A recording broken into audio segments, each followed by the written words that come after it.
नमस्ते दोस्तों, welcome to कहानी अनबॉक्स। मैं हूं मीशू। आज आप सुनेंगे शरत चंद्र चट्टोपाध्याय की सुप्रसिद्ध कहानी मंजली दीदी। शरत चंद्र चट्टोपाध्याय बांग्ला के सुप्रसिद्ध उपन्यासकार एवं लघु कथाकार थे। उनकी अधिकतर रचनाओं को हिंदी में अनुवाद किया गया है। उन्होंने बहुत कम उम्र में ही लिखना शुरू कर दिया था। उनकी लिखावट में संजीदगी झलकती है।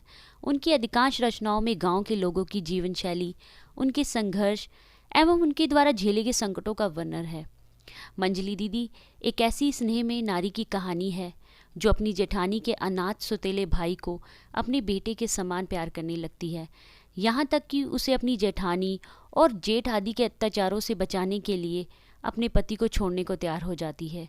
तो चलिए सुनते हैं कहानी मंजली दीदी। किशन की माँ चने मुरमुरे भून भून कर और रात दिन चिंता करके बहुत ही गरीबी में उसे 14 वर्ष का करके मर गई। किशन के लिए गांव में कहीं खड़े होने के लिए भी जगह नहीं रही। उसकी सौतेली बड़ी बहन कादम्बनी की आर्थिक स्थिति अच्छी थी, इसीलिए सभी लोगों ने राय दी, किशन तुम बड़ी बहन के घर चले जाओ, वह बड़े आदमी है, तुम वहाँ अच्छी तरह रहोगे। माँ के शोक में रोते रोते किशन ने बुखार बुला लिया था। अंत में अच्छे हो जाने पर उसने भीख मांगकर माँ का श्राद्ध किया और मुंडे सिर पर एक छोटी सी पोटली रखकर अपनी बड़ी बहन के घर राजघाट पहुंच गया। बहन उसे पहचानती नहीं थी। जब उसका परिचय मिला और उसके आने का कारण मालूम हुआ तो एकदम आग बबूला हो गई। वह मजे में अपने बाल बच्चों के साथ गृहस्थी जमाए बैठी थी। अचानक यह क्या उपद्रव खड़ा हो गया। गांव का बूढ़ा जो उसे रास्ता दिखाने के लिए यहाँ तक आया था, उसे 2-4 कड़ी बातें सुनाने के बाद कादम्बनी ने कहा, खूब, मेरे सगे को बुला लाए रोटियां तोड़ने के लिए। और फिर सौतेली माँ को संबोधित करके बोली, बज्जात जब तक जीती रही तब तक तो एक बार भी नहीं पूछा, अब मरने के बाद बेटे को भेजकर कुशल पूछ रही है। जाओ बाबा, पराए लड़के को यहाँ से ले जाओ, मुझे यह सब झंझट नहीं चाहिए। बूढ़ा जाति का नाई था। किशन की माँ पर उसकी श्रद्धा थी। उसे माँ कहकर पुकारा करता था, इसलिए इतनी कड़ी कड़ी बातें सुनने पर भी उसने पीछे नहीं छोड़ा। आरजू मिन्नत करके बोला, तुम्हारा घर लक्ष्मी का भंडार है, ना जाने कितने दास दासी, अतिथि, भिखारी, कुत्ते बिल्लियाँ तुम्हारे घर में पलते हैं। यह लड़का भी मुट्ठी भर भात खाकर बाहर पड़ा रहेगा, तुम्हें पता भी नहीं चलेगा। बहुत शांत स्वभाव का समझदार लड़का है। अगर भाई समझकर ना रख सको तो ब्राह्मण का एक दुखी और अनाथ लड़का समझकर ही घर के किसी कोने में जगह दे दो बिटिया। ऐसी खुशामद से तो पुलिस के दरोगा का भी दिल पसीज जाता है। फिर कादम्बनी तो केवल एक औरत थी, इसलिए चुप रह गई। बूढ़े ने किशन को आड़ में ले जाकर 2-4 बातें समझाई और आंखें पोंछता हुआ वापस लौट आ गया। किशन को आश्रय मिल गया था। कादम्बनी के पति नवीन चंद्र मुखर्जी की धान और चावलों की आड़त थी। जब वह दोपहर 12 बजे लौटकर घर आए तब उन्होंने किशन को टेढ़ी नजरों से देखते हुए पूछा, कौन है ये? कादम्बनी ने भारी सा मुंह बनाकर उत्तर दिया, तुम्हारे सगे रिश्तेदार हैं, साले हैं, इन्हें खिलाओ पहनाओ आदमी बनाओ, तुम्हारा परलोक सुधर जाएगा। नवीन अपनी सौतेली सास की मृत्यु का समाचार सुन चुके थे। सारी बातें सुनकर तथा समझकर बोले, ठीक है, खूब सुंदर सुडौल देह है। पत्नी ने कहा, शरीर सुडौल क्यों ना होगा, पिता जो कुछ धन संपत्ति छोड़कर गए थे, कल मोही ने सारी इसी पेट में तो ठूस दी है, मुझे तो कानी कोड़ी भी नहीं दी। शायद यह बताने की जरूरत ना होगी कि उसके पिता धन संपत्ति के नाम पर सिर्फ एक मिट्टी की झोपड़ी और उसके पास खड़ा एक जंबीरी नींबू का पेड़ छोड़ गए थे। उसी झोपड़ी में बेचारी विधवा किसी तरह सिर छिपा कर रहा करती थी और नींबू बेचकर लड़के की स्कूल की फीस जुटा पाती थी। नवीन ने गुस्सा दबाकर कहा, अच्छी बात है।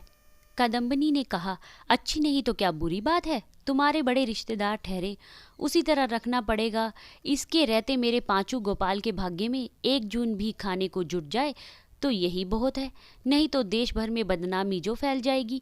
यह कहकर कादम्बनी के पास वाले मकान के दूसरी मंजिल के कमरे की खुली हुई खिड़की की ओर अपनी क्रोध भरी आंखें उठाकर अग्निवर्षा की।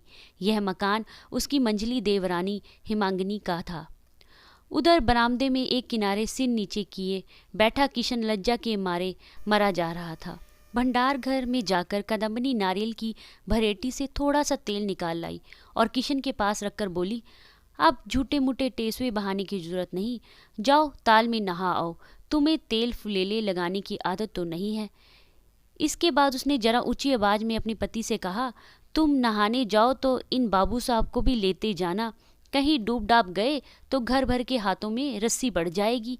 किशन भोजन करने बैठा था। एक तो उसे भात कुछ अधिक खाने की आदत थी, उस पर कल दोपहर के बाद से उसने कुछ खाया नहीं था। आज इतनी दूर पैदल चलकर आया था और अब दिन भी ढल गया था। इन कई कारणों से थाली में परोसा सारा भात खत्म हो जाने पर भी उसकी भूख नहीं मिटी। नवीन पास ही बैठे भोजन कर रहे थे। यह देखकर उन्होंने कहा, किशन को थोड़ा भात और दो। देती हूँ कहकर कदम्बनी उठी और भात से खचाखच भरी एक थाली लाकर पूरी थाली किशन की थाली में उलट दी। उसके बाद जोर से हंसती हुई बोली, यह तो खूब हुआ। रोजाना इस हाथी की खुराक जुटाने में तो हमारी सारी आड़त खाली हो जाएगी। शाम को दुकान से 2 मन मोटा चावल भेज देना, नहीं तो दिवालिया होना पड़ेगा, बताए देती हूँ। मर्मभेदी लज्जा के कारण किशन का चेहरा और भी झुक गया। वह अपनी माँ का एक ही लड़का था। यह तो हमें मालूम नहीं कि अपनी दुखियारी माँ के यहाँ उसे महीन और बढ़िया चावल मिला करता था या नहीं, लेकिन इतना जरूर मालूम है कि भर पेट भात खाने के अपराध में उसे कभी लज्जा से सिर नीचा नहीं करना पड़ता था। उसे याद आया कि 1000 अधिक खा लेने पर भी वह अपनी माँ की खिलाने की सांध कभी नहीं पूरी कर पाता था। उसे यह भी याद आया कि कुछ ही दिन पहले गुड्डी और चरखी खरीदने के लिए उसने 2 करछुल भात अधिक खाकर माँ से पैसे वसूल किए थे। उसकी दोनों आंखों से आंसुओं की बड़ी बड़ी बूंदें निकलकर चुपचाप उसकी थाली में गिरने लगी और वही भात वह सिर झुकाए हुए चुपचाप खाने लगा। वह इतनी भी हिम्मत नहीं कर सका कि बायां हाथ उठाकर आंसू पोंछ डालता। वह डरता था कि कहीं बहन देख ना ले।